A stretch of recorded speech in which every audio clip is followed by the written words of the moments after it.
നമസ്കാരം, welcome back to PSC and tech with Akhil. ഇന്ന് നമ്മൾ നോക്കാൻ പോകുന്നത് 5 ഫ്രൈസൽ വെർബും 5 സിനോണിമുമാണ്. വീഡിയോയിലേക്ക് പോവാം. ഫസ്റ്റത്തെ phrasal verb cut down on. Cut down on എന്ന് പറഞ്ഞാൽ റെഡ്യൂസ് എന്നാണ്, കുറയ്ക്കുക. അതാണ് അതിൻ്റെ ഒരു meaning, cut down on, reduce.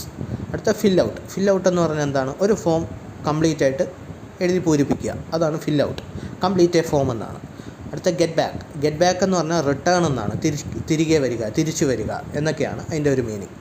അടുത്ത look into. Look into എന്ന് പറഞ്ഞാൽ അന്വേഷണം എന്നാണ്, ഇൻവെസ്റ്റിഗേറ്റ് എന്നാണ്. ഓക്കെ. അടുത്ത് മേക്ക് ഔട്ട്. മേക്ക് ഔട്ട് എന്ന് പറഞ്ഞാൽ ടു അണ്ടർസ്റ്റാൻഡ് എന്നാണ്, മനസ്സിലാക്കുക എന്നുള്ളതാണ് അതിൻ്റെ ഒരു മീനിങ്. മേക്ക് ഔട്ട്, മനസ്സിലാക്കുക. അടുത്തത് 5 സിനോണിമാണ്.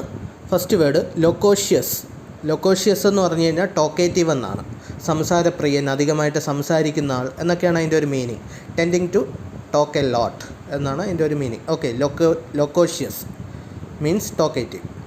അടുത്ത വേർഡ് ഇൻസിപ്പിഡ്. ഇൻസിപ്പിഡ് എന്ന് പറഞ്ഞാൽ ഡൾ എന്നാണ്, അതായത് ഉത്സാഹരഹിതമായ, രസകരമല്ലാത്ത എന്നൊക്കെയാണ് അതിൻ്റെ meaning. Lack of interesting or flavour എന്നാണ്. Okay.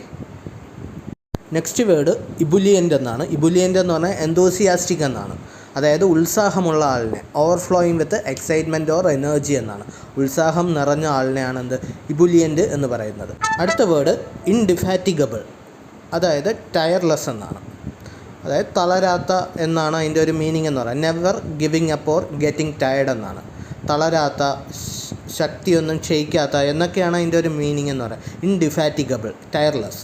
Next word reverberate. Reverberate എന്ന് പറഞ്ഞാൽ എക്കോ, പ്രതിധ്വനിക്കുക, ശബ്ദം വീണ്ടും വീണ്ടും കേൾക്കുക, അതാണ് റിവർബറേറ്റ് എന്ന് പറയുക, പ്രതിധ്വനി ഉണ്ടാക്കുക. Thank you.